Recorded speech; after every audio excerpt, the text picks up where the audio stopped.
Well, hello. So this video is going to be a little different than what we typically have on the channel, which is modifying wristwatches. Today what we're going to do is a very simple modification, but what we've got here is a perfectly good watch, a donor watch right here, a Seiko 5, which I particularly like the dial, but I don't like the rest of it. So what I'm going to do is I'm going to put it in a different watch case. I've got this one here. I'm going to change out the hands. And I'm going to change out the crystal, which is the glass part on the front, with what's called a sapphire crystal, which is should be scratch resistant. So we'll get right to it. First thing you need to do is get the wristband off so that you can get into the movement. This particular wristband has tiny little spring bars with that integrated look into the case, just to some people's taste, but not mine. In order to get the movement out, you take the case back off. This is a case back tool.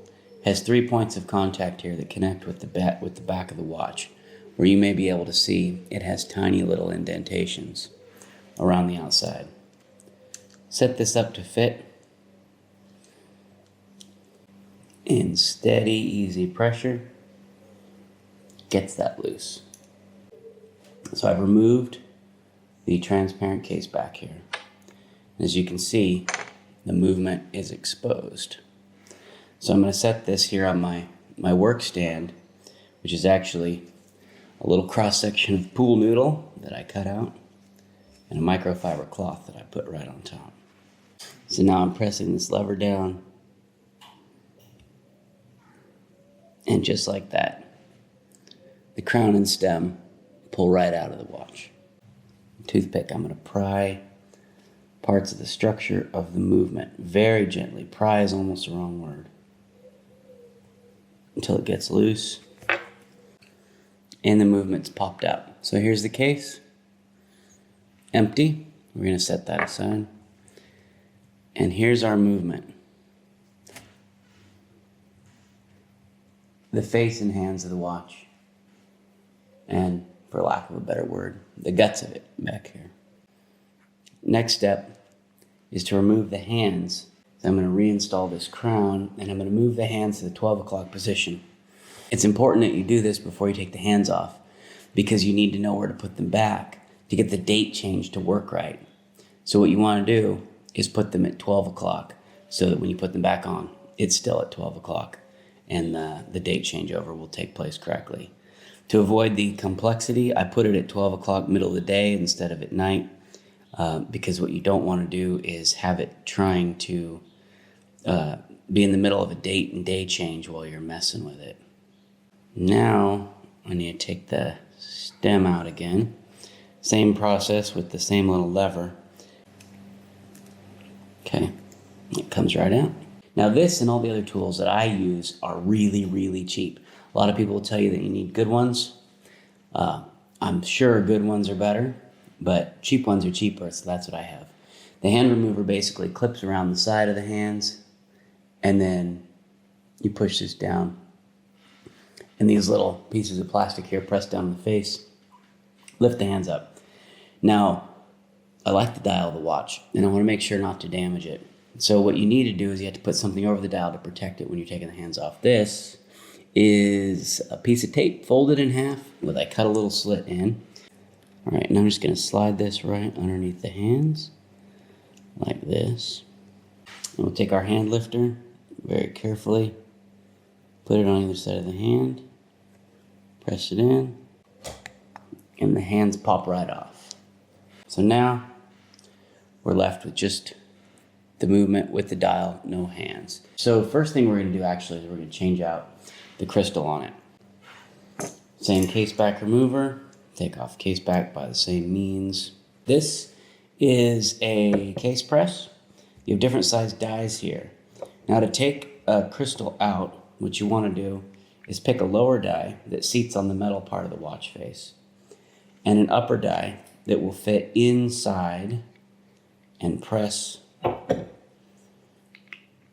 on the crystal and get it out. This die is too large. The perfect die, this one, as you can see, small enough, fits right in, but mostly covers the inside of the crystal.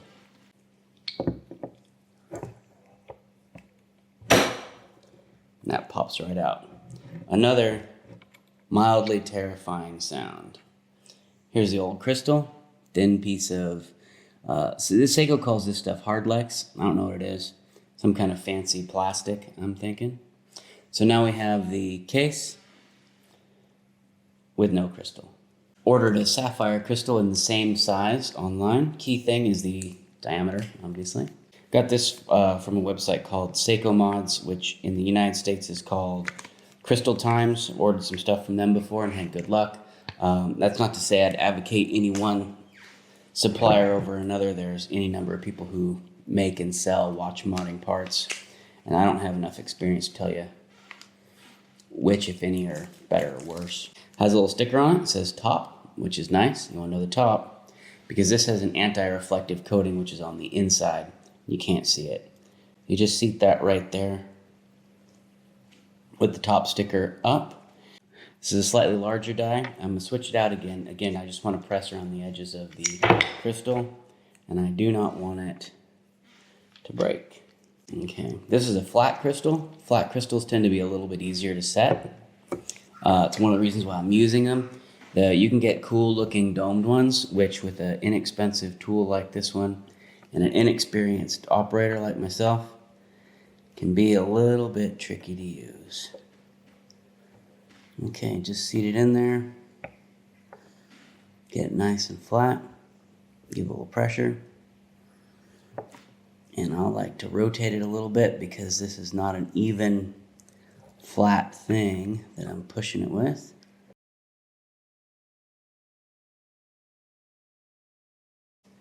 And that is seated in there nicely. So now you can see the sapphire crystal is installed.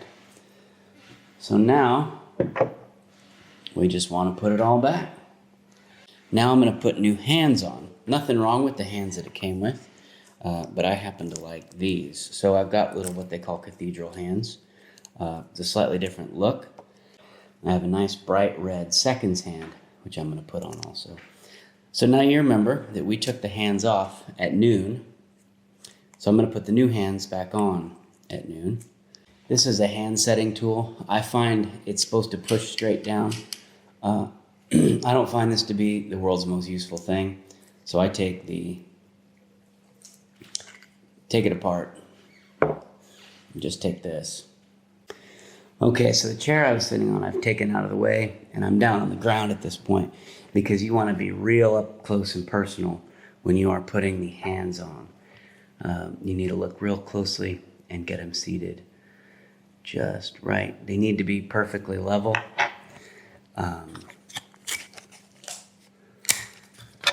What I'm doing is I'm taking this piece of tape and I'm going to put the tape on a bit of just touch the bottom of the hand.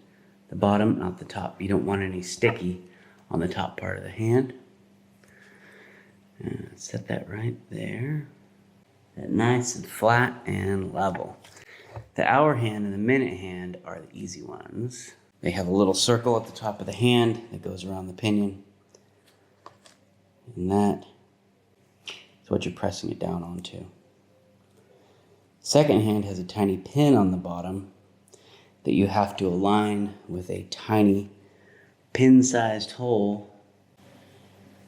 All right, that looks about good.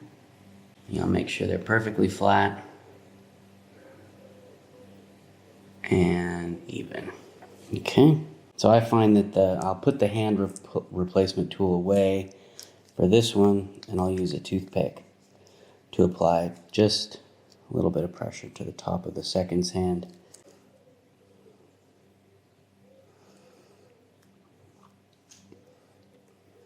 Seating the hands is always the hardest part of this job.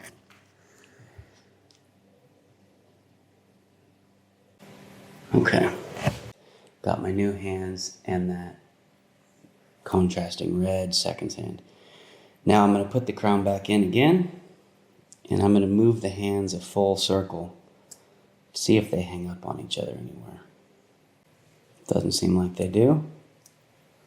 Now I just need to get the stem out again. Just takes a tiny bit of pressure on that lever. Now this is just going to seat right back in the case. Again, there should be just one way it fits. Now we're going to reinstall. Crown and stem, they just slide right in. Take our case back, put that back on. Now I'm going to take my case back wrench here and give it just a little pressure and get it nice and tight. So this is a fairly easy watch. You notice there wasn't a gasket on the front behind the crystal. It's because it doesn't have a whole lot of water resistance. It's just that pressure around the crystal that's going to keep a little water out. So since I've been monkeying with this, I'm not taking this in the pool or anything like that. But we've got it completed here. I'm just going to go ahead and put on this new cool looking strap which I got from the internet. Put that on and see what it looks like. Anyway, I hope you enjoyed this. Change of pace from the travel videos.